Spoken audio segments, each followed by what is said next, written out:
El viernes 1 de marzo finalmente comenzaron las clases, una fecha muy discutida por el feriado de carnaval. Hoy estarían retomando las clases o empezando algunos que se habían ido el fin de semana hasta el día de ayer. En algunos casos además dijeron que esas faltas podían ser certificadas. Después dijeron, bueno, pero no tan así, no es porque se hayan ido de vacaciones, sino que hay 5 en el año donde los padres pueden certificar a sus hijos por alguna falta de algún tema familiar. Y después tenemos el que no se van a certificar. Este y otros temas para hablar con Wilson Neto, el presidente del CODICEN. Buenos días, ¿cómo estás, Neto? ¿Qué tal? Bien, gracias por venir. ¿Qué pasa con esas faltas al final? En realidad las normas son claras, ¿verdad? Digo, cada vez que la familia, por algún motivo personal, ese motivo impide que el hijo asista a clases, se acerca al centro, dialoga con las autoridades del centro y ahí encuentran en conjunto qué categoría toma la inasistencia, ¿no? Que no tiene nada que ver con que particularmente en estos días haya alguna atención especial, digo, particular. Yo creo que ahí se manejó, se sacó de contexto, digamos, una opinión frente a un planteo personal, se generalizó, ¿no? Y realmente no tiene mucho sentido insistir en algo que a nuestro entender es absolutamente menor. Digo, dedicar tiempo a discutir este aspecto con todos los otros temas relevantes que tenemos. Bueno, por eso, pero más allá de eso, de la fecha en sí, los padres que estaban preocupados por esas vacaciones que quedaban, también hablaron las maestras y hablaron los docentes, en este caso FENAPES, decían, no estamos preparados, no están todas las horas asignadas, no van a estar todos los profesores, es una fecha caprichosa. En realidad no creo que sea así, ¿no? Nosotros hace ya tiempo establecimos de que el primer día hábil, no es el 1 de marzo, el primer día hábil de marzo comienzan las clases porque siempre aparecen dificultades. Estamos hablando de hace pocos años atrás, las clases empezaban el 12, 15 y en adelante de marzo, ¿no? Yo creo que ahí hay interpretaciones distintas. Yo también leí por un actor de secundaria particularmente de que no empezaron las clases porque no estaban los alumnos sentaditos y un docente les hablaba de una disciplina en particular, sino porque se habían iniciado las clases con actividades recreativas, con recibimiento. Digo, esos son elementos que claramente nos encuentran conceptualmente en distancias que son abismales, ¿verdad? Entre qué significa el proceso en un centro educativo y qué significa tradicionalmente el dar clase. O sea, yo creo que las condiciones están mayoritariamente están dadas, alguna dificultad puntual a resolver, como podemos estar teniendo hoy con la escuela de Funza, ¿no? La 117, de que bueno, la empresa entiende que por la magnitud del trabajo que ahora tiene que desarrollar, por seguridad de los chiquilines, por el polvo que se va a desprender de una obra grande que se está haciendo ahí, es conveniente que estos días los chiquilines no asistan a clase. Y bueno, es una resolución que se tuvo que tomar. Son elementos puntuales, no podemos generalizar. Y menos, de alguna manera, sumarnos a expresiones que desde el punto de vista pedagógico tienen muchas cosas en reserva, ¿no? O sea, ¿qué significa asistir a clase? ¿Qué significa iniciar un proceso, un primer año? No estamos hablando de un primer año, un posgrado universitario, estamos hablando del primer año de educación media, ¿no? De media básica. Por tanto, creo que mucha gente opina, esto es un clásico de que nunca están dadas las condiciones para comenzar. Es histórico. El 1 de marzo, es histórico. Empezaríamos después de turismo y yo creo que la discusión que tendríamos es la misma. Además hay situaciones complejas. Yo no quiero entrar en ese detalle, porque el viernes es un día, el viernes pasado fue un día común, digo, sábado, domingo, lunes y martes. Pero ¿ustedes cómo lo evalúan desde el CODICEN en cuanto al ausentismo de docentes o de alumnos? No, para nada. La asistencia a clase, en realidad los números son mejores. Los números, si uno los toma en términos gruesos, diríamos que 3 de cada 4 asistieron. Y cuando uno empieza a hilar más fino, es un poco más en esa relación. Ahora, cuando uno empieza a ver los problemas que hay, yo conozco 2 departamentos donde los alumnos no asistieron a clase, en algunas localidades, porque el ómnibus, que es la línea, que comienza una línea oficial, digamos, al comienzo de clase, no se instaló. Entonces los chiquilines no pudieron asistir a clase, no es porque no quisieron asistir. Conozco 2 departamentos.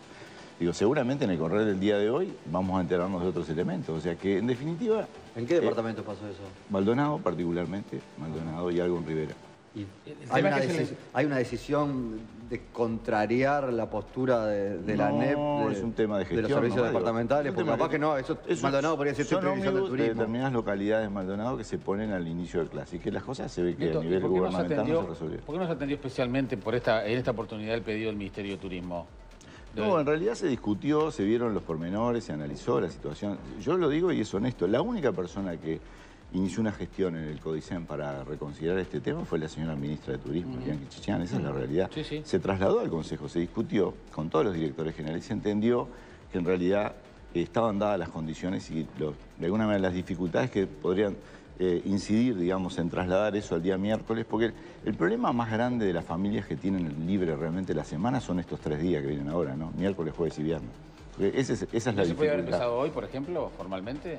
En realidad se podría haber empezado. Las decisiones, lo que pasa es que es complejo en este sentido. Si bien se ha manejado, no sé, caprichos, decisiones que son unipersonales, eso no existe en la educación. Pero la verdad es que el educación Ministerio de Turismo lo quería la semana entera, no Sí. hasta el martes, no Claro, solo el que viernes. muchos Pero se tomaban la semana tendrá que empezar a la semana En realidad que viene. nosotros El 11. no estábamos en condiciones de empezar todos los niveles, digamos. Se decidió, en realidad, insisto, asistieron un poco más de 3 de cada 4 estudiantes, ningún problema a nivel ¿Eso está cerca de lo docente. normal o fue un poquito más bajo? Y el es 34? como bien se dijo en la prensa, correcto, es una asistencia mayor que un día de lluvia, un día común de lluvia, una asistencia mayor. Pero con respecto a otros días porque no es un día cualquiera tampoco el primero del año, ¿no? Claro, lo que pasa es que también hay, y además si uno analiza también hay que ver muchas cosas, fuera de estos problemas puntuales que yo estoy diciendo de transporte, hay un tema también cultural que hay que seguir trabajando, ¿verdad? Porque en realidad cuando uno analiza en los quintiles más bajos es donde se dio la inasistencia mayor, que es donde de alguna manera la probabilidad de organizar una semana de vacaciones es más baja. Sí. O sea, son muchos elementos que hay que analizar. Yo creo que se inició muy bien, se inició como nunca antes respecto a cobertura, tanto en primaria como en secundaria y en UTU. Se inició con un conjunto de problemas resueltos que a veces en otros momentos... Se inició con problemas de carácter muy puntual de edilicio, que estamos hablando de una plataforma de edilicia que se ha recuperado enormemente en esta década, como nunca. No existió una década en el Uruguay que se trabajara tanto a nivel de infraestructura como se hizo en esta década. Vamos a terminar este periodo, con 100 centros nuevos de media entre secundaria y UTU en lugares nuevos.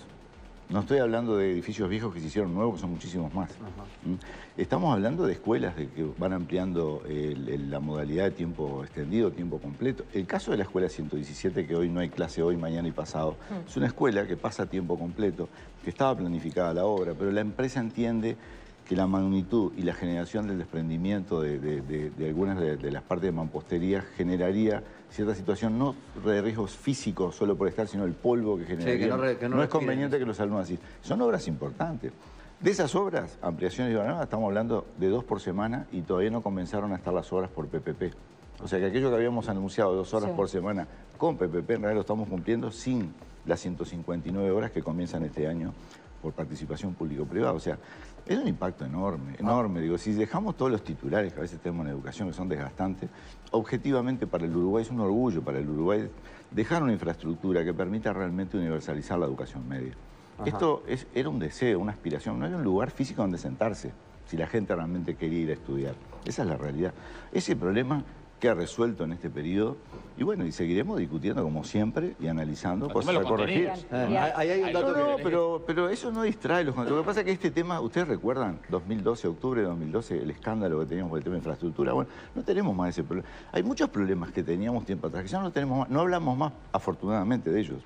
Y siempre, obviamente, y tiene que ser así, aparece un tema nuevo también. Que el tema de edilicio era muy importante y tener ese lugar donde estudiar y que no sea un peligro, que se cayera un techo, que hubiera electricidad, que se inundara, es importante. Pero, por ejemplo, hablando de cifras después en cuanto a la evaluación de la educación, a partir de hoy comienza a estudiar 1.060.000 personas. Ahí se toma todo en cuenta, ¿no? Niveles de educación pública y privada. Pero las cifras, que además las de usted mismo, es que solo el 43% de los liceales termina el bachillerato, lo ubica Uruguay en el nivel más bajo de la región. Estamos, luego de Guatemala, Honduras, Nicaragua, Uruguay, es el peor de América Latina y del Caribe. Pero hay que distinguir dos cosas. Primero, me dejas un minuto los dos temas. Nunca en el Uruguay estudió tanta gente como está estudiando ahora. Cuando hablamos, decimos al pasar, más de 1.060.000, estamos hablando de 1 cada 3 uruguayos, que sacando los 72.000 niños de 0 a 3, ¿sí? Que están estudiando, que están participando de actividades tanto públicas o privadas. Los centros CAIS, por ejemplo, no sé si ustedes han visto los nuevos edificios que está realizando INAU en los centros CAIS. Bueno, van a ser el orden de 50, ¿no? O sea, son cosas realmente importantísimas. Pues, son edificios especializados, o sea, preparados para trabajar especialmente con niños de 0 a 3. Ya no es más una casa que se ordena para poder tener un jardín, es otra cosa. Bueno, si sacamos esos 72.000 niños, todo lo demás que está en ese 1.060.000 es toda educación formal. No está incluida la educación no formal, que también es muy importante. O sea, estamos hablando los 700.000 de ANEP, más de 140.000 de educación privada que está bajo la supervisión de ANEP, los 144.000 de la Universidad de la República, las decenas de miles que son menos de 30.000 que están dentro de las universidades privadas. Estamos hablando de que todo ese proceso, estamos hablando arriba del 1.060.000 personas que nunca en el Uruguay estudió tanta gente. Eso es clarísimo. Y nunca en el Uruguay se tuvo tanta cobertura de niños de 3, 4 y 5 años, y de jóvenes de 14, 15, 16, 17, que poco se habla. Bien. Hasta ahí, Neto, tenemos una cantidad de gente en lugares apropiados. Voy a Ahora, pasar, ¿qué pasa con el nivel de voy a educación pasar y ese cómo problema. salen? Segundo, separemos egreso de aprendizaje, ¿no? Porque la única prueba que nosotros tenemos confiable, la única prueba que tenemos, si para referirnos, son las pruebas PISA, el nivel medio, a los chilenos en 15 años. Y Uruguay junto con Chile están en los primeros lugares. O sea, qué raro. Después, si tendremos que analizar y profundizar en los problemas que tenemos en el Uruguay, en estos números que tú haces referencia. Después, 2 años después, a los 17, que es la edad de egreso, tenemos un 43% de egreso, cuando los países de la región están en números mayores. No es un tema de aprendizaje, es un tema de egreso. Entonces, la pregunta es, bueno, ¿cómo egresan los estudiantes en otros países del entorno del Uruguay? ¿Cómo egresan en otros lugares del mundo? ¿Y cómo egresan en el Uruguay? Ahora, ¿qué caminos tienen para poder egresar? A ver si se entiende. Sí. En Alemania, cuando terminan la educación básica, 7 de cada 10, el 70% va a ser educación dual, que es formación profesional en una empresa con algún acompañamiento de una entidad educativa, con un tutor en la empresa. No van a hacer el liceo clásico que validamos en el Uruguay como la única opción posible. En Suiza lo es el 66%. El informe de Aristas del Instituto de Evaluación Educativa no son para nada positivos. Sí, la PISA mencionó que estamos con Chile en los primeros lugares, ellos han avanzado más que nosotros, pero las pruebas PISA arrojan que Uruguay, la mitad de los alumnos más o menos, no adquiere las herramientas básicas para después insertarse en el mercado laboral. Es un tema que tiene su complejidad y que para discutirlo en 2 segundos es difícil. Las pruebas PISA arrojan una enormidad de información. Uno se queda con los titulares que aparecen los primeros días en el diario. Sí, algunos los leemos completos en los informes. Digo, bueno, pero si tú lo leíste completo, notarás que es un país que avanzó muchísimo en el esfuerzo que ponen los estudiantes en poder completar la prueba, que tienen un manejo, y que eso también incidió en una modificación del puntaje de Uruguay por un manejo muy práctico, muy acostumbrados al manejo informático, a estar frente a una computadora. Esos elementos que son facilitadores, por la ventaja que tiene Uruguay frente a otros países, le quita, digamos, puntos respecto a otros países. Hay otros datos, por ejemplo, la diferencia entre lo que aprende el quintil más rico y lo que aprende el quintil más pobre, ¿no? Y esa brecha que en Uruguay está bien amplia. Sí, pero lo que también te dice es que con la gran inclusión que tenemos en chiquines de 15 años no bajamos el nivel medio de aprendizajes, y que estos niveles más bajos que estaban afuera del sistema están dentro del sistema y son los que más han incorporado conocimiento, aunque no han llegado a los niveles más de los quintines más altos. También te dice que el Instituto Tecnológico Superior que tenés ahí en General Flores y propio tiene el mismo puntaje, sus estudiantes, que los colegios más encumbrados. Sí, no es el colegio. O sea, en definitiva te dice mucha cosa. Lo que pasa es que nosotros a veces tomamos 3 informaciones según cada uno lo que quiera leer. Acá lo que yo te quiero decir es esto. Las pruebas PISA lo que muestran, que es la única prueba comparativa que tenemos distancia con el primer mundo y que tenemos que seguirnos mirando con el primer mundo. Eso es correctísimo. Que a nivel latinoamericano, junto con Chile, somos los que estamos en los primeros lugares y que de alguna manera estamos por encima del promedio latinoamericano. Eso es así, es objetivo. Que tenemos incorporado una cantidad enorme de jóvenes de 15 años que estaban fuera del sistema, que tenemos jóvenes de 15 años que están en el segundo ciclo, que antes estaban fuera del sistema. 11.200 jóvenes más en los últimos 5 años están dentro del segundo ciclo, que antes estaban o rezagados en el primer ciclo o estaban fuera del sistema. Te dice muchísima información, claro que sí. Ahora, no es de alguna manera no aceptar el tenor de tu pregunta. Es verdad, tenemos un problema. Egresan de la educación media superior el 43%, pero hay algo que quise incluir, que creo que la sociedad tendría que incluir, y que a veces hay poco tiempo para hacerlo a nivel público, es cómo terminan la educación media superior los países del primer mundo. Y yo creo que es un tema relevante. Porque, por eso insisto, en Alemania, ¿por qué termina? Porque el 70% estudia otra cosa, no lo que estudiamos en el Uruguay. ¿Por qué pasa en Suiza? Pues el 66% termina estudiando otra cosa. ¿Y por qué pasa en Finlandia? Porque el 50% termina estudiando otra cosa que es vinculada a la formación profesional, con un desarrollo muy amplio a nivel del trabajo, articulado la educación con el trabajo en las empresas, y con algo que está aceitado de todo un proceso yo te diría en algunos casos de siglos, en otros de décadas. Ahora, ¿qué pasa? Nosotros, ¿cómo podemos explicar que UTU creció en 46.500 alumnos en estos últimos 10 años y secundaria creció en 2.000 alumnos? Porque se está dando, acá no se trata de secundaria contra UTU ni una propuesta versus otra, hay que complementar propuestas, es lo que estamos haciendo. Gracias a que complementamos propuestas tenemos mucha más gente estudiando, eso no hay ninguna duda. No se desvinculaban de la educación pública, se desvinculaban de la concepción que manejaba la educación pública para poder ofrecer actividad educativa, que es otra cosa. Ahora, ampliamos la propuesta, diversificamos y tenemos más gente estudiando. ¿Hemos mejorado? Hemos mejorado. Lo suficiente no, para nada. Ese 43%, sí, si vos vas hacia atrás, estábamos en un 33%. O sea que en definitiva, mejoramos. Suficiente no, porque tenemos que seguir. Ahora, es con esta fórmula que vamos a mejorar, porque miren que el liceo tal cual se entiende en el primer mundo lo hace la mitad de la población en términos medios. La otra mitad estudia otra cosa. Entonces el problema es cómo Uruguay está en condiciones de ofrecer esa diversidad, cómo fortalecer estructuras. Y bueno, y en ese proyecto, afortunadamente, estamos hoy trabajando en conjunto con el PCNT, en conjunto con las cámaras empresariales, en conjunto con el INEFOP. Estamos desarrollando experiencias como para poder acercarnos a modelos que realmente le den más sentido al conocimiento, que tenga una diversidad mayor, que atienda a los intereses de los jóvenes, ¿no? Wilson Neto, muchísimas gracias por acompañarnos. Gracias. Por favor, a las órdenes. 41 minutos pasan de las 8 de la mañana, hacemos una tanda, al regreso venimos con Oscar Andrade. Nos dijimos todo.